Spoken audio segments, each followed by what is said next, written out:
So hello to everyone and सभी को नमस्कार और आप सभी का स्वागत है मेरे चैनल जुडिशियल एस्पिरेंट में। तो फ्रेंड्स, आज का जो मैं आपके साथ ये वीडियो शेयर करने जा रहा हूँ, ये एक बहुत ही इम्पोर्टेंट टॉपिक जिसको आपने पहले पढ़ा हुआ है सीआरपीसी में, लेकिन इसमें एक बहुत बड़ा परिवर्तन हुआ है। कृपया इस पर अपनी नज़र ज़रूर रखिएगा और ये मेरा वादा है कि इस वीडियो के बाद आपका जो कॉन्सेप्ट है regarding remand and police custody is going to be very crystal clear, कोई डाउट नहीं बचेगा। ठीक है, तो विदाउट टाइम गंवाएं मैं आपके साथ स्टार्ट करता हूं अपना ये वीडियो। तो फ्रेंड्स, जैसा कि हम जानते हैं कि पहले हम सेक्शन 167 सीआरपीसी में पढ़ते थे कि जब इन्वेस्टिगेशन 24 आवर्स में कंप्लीट नहीं हो पाएगी तो फिर क्या प्रोसीजर अडॉप्ट किया जाएगा। ठीक है, क्या प्रोसीजर अडॉप्ट किया जाएगा कोर्ट्स के द्वारा, क्या प्रोसीजर अडॉप्ट किया जाएगा पुलिस के द्वारा। ठीक है, ये हम बहुत अच्छे से पढ़ते आए हैं सेक्शन 167 सीआरपीसी में। ओके, नाउ अब जैसा कि न्यू क्रिमिनल लॉज बीएनएसएस में अब ये सेक्शन हो गया है 187 सीआरपीसी। ठीक है, मतलब प्लस आपको 20 करना है और आपको 187 मिल जाएगा। ठीक है, ये भी क्लियर है। अब देखते हैं यहाँ पे, देखिए पहले होता क्या था, if you just recall it, कि जब भी किसी व्यक्ति को पुलिस अरेस्ट करती थी, ठीक है, तो अरेस्ट करने के विद इन 24 आवर्स उसका होता था क्या, प्रोडक्शन बिफोर जुडिशियल मैजिस्ट्रेट। मैंने यहाँ पे शॉर्ट फॉर्म में लिखा है जेएम। ठीक है, और जब प्रोडक्शन होता था देन उसके बाद क्या होता था कि तीन चीज़ों पे वहाँ पर, जैसे कहते हैं कि आप आर्ग्यूमेंट कह लो, प्रोसीडिंग कह लो, वो अडॉप्ट होती थी। तीन तरीके की बातें वहाँ पे होती थी। पहला आपका होती थी पुलिस रिमांड की। ठीक है, दूसरी बात जो होती थी आप कह सकते हो वो होती थी बेल की, मतलब होगी, अगर चीज़ें ऐसी होंगी, ऐसे अरेस्ट होंगे तो ये चीज़ें होंगी। ठीक है, और एक और निकलता था, वो होता था आपका जुडिशियल कस्टडी। ठीक है, तो ये तीन चीज़ें उस समय सामने निकल के आती हैं। जब भी किसी व्यक्ति को अरेस्ट करते हैं तो विद इन 24 आवर्स हमें उसको बिफोर दी जुडिशियल मैजिस्ट्रेट हमें उसे प्रोड्यूस करना होता है, क्योंकि 24 आवर्स के अंदर ही अंदर आपको उन्हें प्रोड्यूस करना है। ठीक है, with in 24 hours, with in 24 hours. ठीक है, 24 आवर्स के बाद नहीं, विद इन 24 आवर्स आपको प्रोड्यूस करना है। अब आपने उसे, उस एक्यूज्ड को विद इन 24 आवर्स कोर्ट के सामने प्रोड्यूस कर दिया। ठीक है, अब यहां पर ही चेंजेस हुए हैं। पहले क्या था, पहले ये था कि जैसे आपने प्रोड्यूस करा, ठीक है, तो वहां पर अगर मान लो कि बेल अलाउड नहीं हुई, ठीक है, तो या तो पुलिस रिमांड अलाउड होती थी या judicial custody. Judicial custody means direct jail oblique remand home. ठीक है, और पुलिस रिमांड मींस आपका इन पुलिस कस्टडी।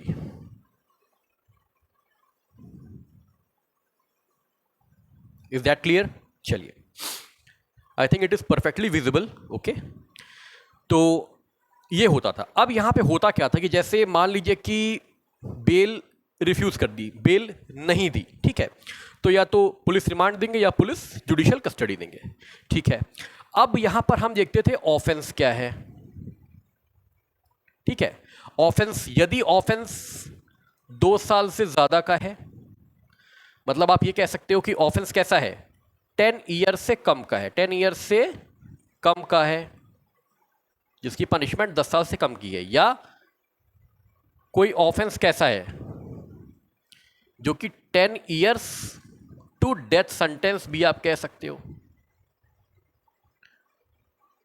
ऐसा है। ठीक है, तो वहां पर जो हमारी, जिसे कहते हैं कि डिफॉल्ट बेल का प्रोविजन था, वो दोनों में अलग अलग, मतलब डेज के हिसाब से अलग। अगर 10 साल से कम का ऑफेंस है तो वहां पर आपका 60 डेज और यहां पर आपका 90 डेज। अगर 60 डेज में chargesheet file, police report file नहीं हुई तो ये व्यक्ति डिफॉल्ट बेल का हकदार हो जाता था, जिसने कोई ऐसा ऑफेंस किया जिसकी सजा 10 साल से कम की है। अगर कोई व्यक्ति जिसने ऐसा ऑफेंस किया जिसकी सजा 10 साल से ऊपर, डेथ या लाइफ है, तो वहां पर 90 डेज का एक क्राइटेरिया था, जिसमें आप अगर पुलिस रिपोर्ट फाइल नहीं हुई तो वह व्यक्ति डिफॉल्ट बेल पर रिलीज होने का उसको अधिकार मिल जाता था। ठीक है, अब यहां पर क्या हुआ, जो सीआरपीसी में था वहां पर आपकी सपोज करो कि जो पुलिस कस्टडी का पीरियड था, पुलिस कस्टडी का जो पीरियड था वो मैक्सिमम कितना था, 15 डेज। ठीक है, मतलब इस 60 डेज में भी 15 डेज और इस 90 डेज में भी 15 डेज इन टोटल। ठीक है, यहां तक बात क्लियर हो गई। ठीक है, अब देखिए, अब सीआरपीसी की मैं बात कर रहा हूं, अभी मैं चेंजेस बताऊंगा। ठीक है, तो यहां पर 15 days in police custody in total देते थे। ठीक है, तो अब इन 15 डेज में होता क्या था कि मान लो अगर 6 डेज जुडिशियल कस्टडी दे दी, ठीक है, 6 डेज पुलिस कस्टडी दे दी, तो मात्र कितना बचा, अब ओनली रिमेनिंग बचे आपके 3 डेज। अब 3 डेज में भी वो चाहे तो 1 डे पुलिस कस्टडी एंड आपका 2 डेज जुडिशियल कस्टडी, तो आपकी 15 डेज की पुलिस कस्टडी फिनिश हो गई। अब आपको पुलिस कस्टडी तो अब मिल ही नहीं सकती, क्योंकि मैक्स टू मैक्स 15 डेज ही मिलता था इन टोटल 60 डेज में। ठीक है, और इन टोटल 90 डेज में भी पनिशमेंट के हिसाब से अलग अलग 15 दिन ही आपको इन टोटल मिलते थे। यहां पर अब क्या कर दिया है मैं वो अब बताता हूं। ठीक है, मैं इसको रब कर दे रहा हूं। ठीक है, यदि आपको उचित लगे तो आप स्क्रीनशॉट ले सकते हैं। ठीक है, इसको प्लीज आप जब भी मैं ऐसा कोई वीडियो लाऊं तो आप कृपया करके एक पेपर और पेन जरूर रखिएगा, क्योंकि चीजें हमेशा हमारे माइंड में नहीं रहती, हम भूल जाते हैं। ठीक है, चलिए,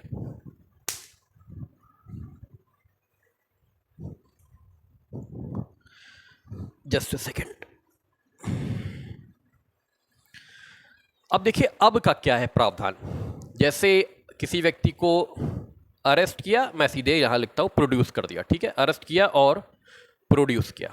ठीक है, अब यहां पर सपोज करो कि बेल नहीं मिली, बेल रिफ्यूज हो गई, तो अब यहां पर 2 चीजों की चर्चा हो गई प्रोडक्शन के बाद, या तो आपकी पुलिस कस्टडी मिलेगी या आपको जुडिशियल कस्टडी मिलेगी। ठीक है, यहां पर सब कुछ सेम है, मतलब ऑफेंस अगर 10 साल से ऊपर वाले हैं तो 90 डेज डिफॉल्ट बेल के लिए, और अगर 10 साल से कम वाले हैं तो 60 डेज डिफॉल्ट बेल के अधिकार के लिए, जैसे मैंने आपको यहां भी बताया था। ठीक है, अब यहां पर भी जो आपकी पुलिस कस्टडी है, पुलिस कस्टडी का जो पीरियड है, पुलिस कस्टडी पीरियड यहां पर भी 15 डेज का ही है, लेकिन इसको एक्सटेंड किया गया है। कैसे, आइए समझते हैं।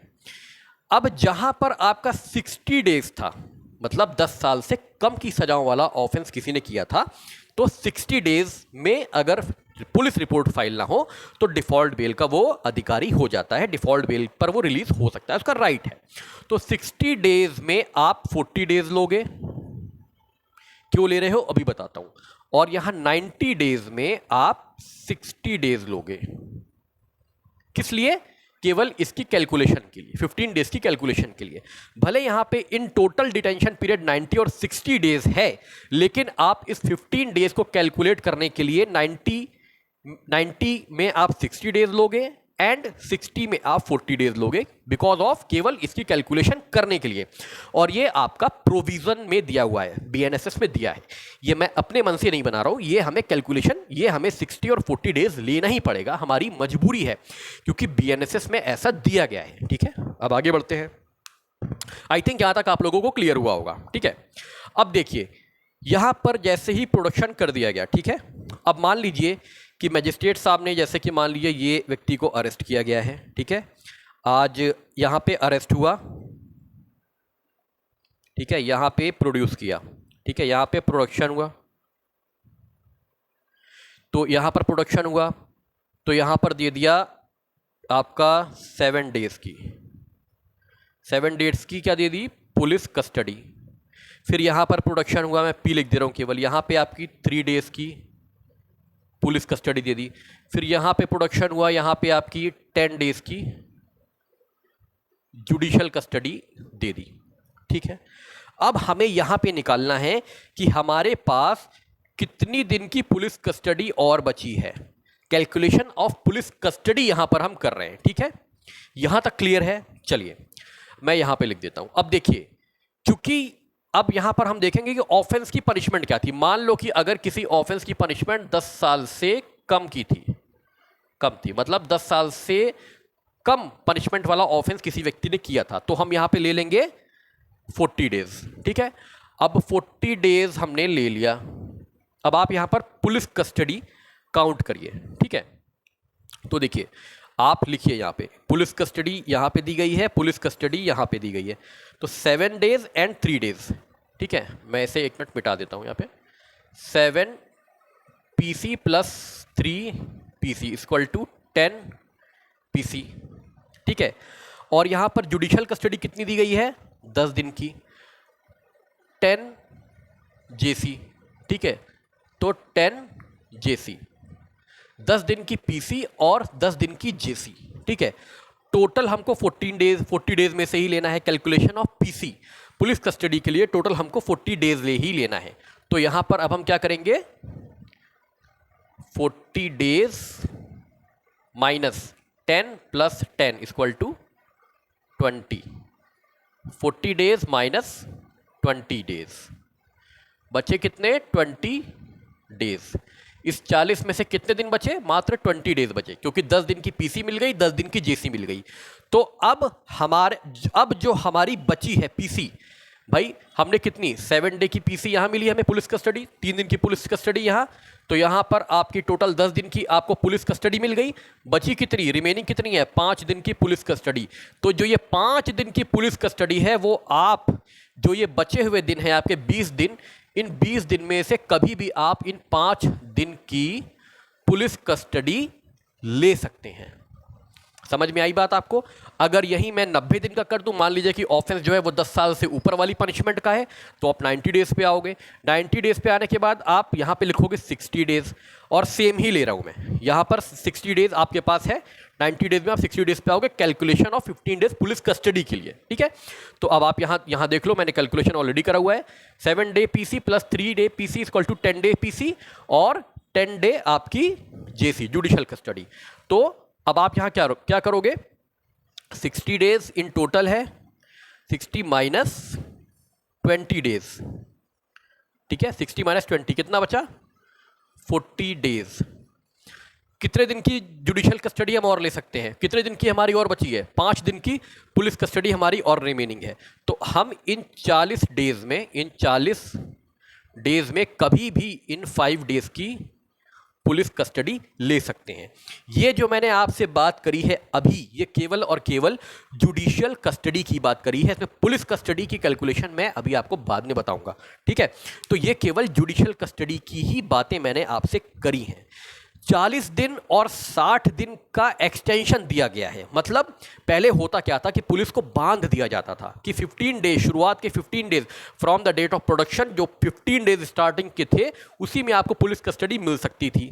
ठीक है, उसके बाद आपको नहीं मिल सकती थी, लेकिन इसी 15 दिन को अब एक्सटेंड कर दिया गया है 40 और 60 डेज में, कि यदि आपको 10 दिन की पुलिस कस्टडी पहले मिल गई है, तो आगे जो भी दिन बचे उसमें भी आप अपनी पुलिस कस्टडी कभी भी ले सकते हो। इसी तरह अगर 10 साल के ऊपर के अपराध हैं तो आप 60 दिन में से आप कैलकुलेट करोगे, जैसे मैंने आपको करके बताया 60 और 90 डेज, और जो भी बचेगा उतने बचे हुए दिनों में आप पुलिस कस्टडी फिर बाद में भी कभी ले सकते हो अपनी इन्वेस्टिगेशन के हिसाब से।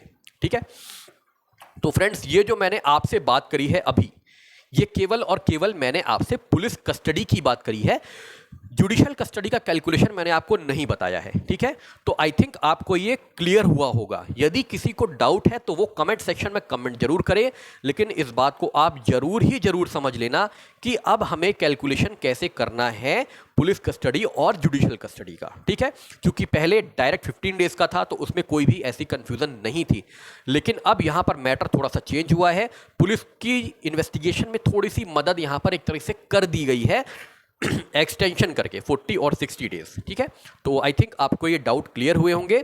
आशा करता हूं कि आपको ये टॉपिक समझ में आया होगा।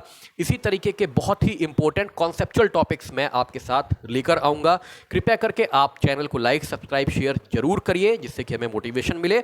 और जिसको भी डाउट हो वो जरूर कमेंट बॉक्स में करे, मैं इस पर दोबारा उसको यहाँ पर बोर्ड पे बताऊंगा, ये मैं गारंटी देता हूँ। लेकिन आप लोग इसको प्रॉपर देखिएगा विदाउट स्किप किए, वरना आप समझ नहीं पाएंगे। ठीक है, तो आज के लिए इतना ही। बहुत जल्दी नेक्स्ट वीडियो में आपको मैं कैलकुलेशन बताऊंगा जुडिशियल कस्टडी की। ओके, टिल देन सभी को थैंक यू, नमस्कार, आप लोगों का बहुत बहुत अभिनंदन, धन्यवाद।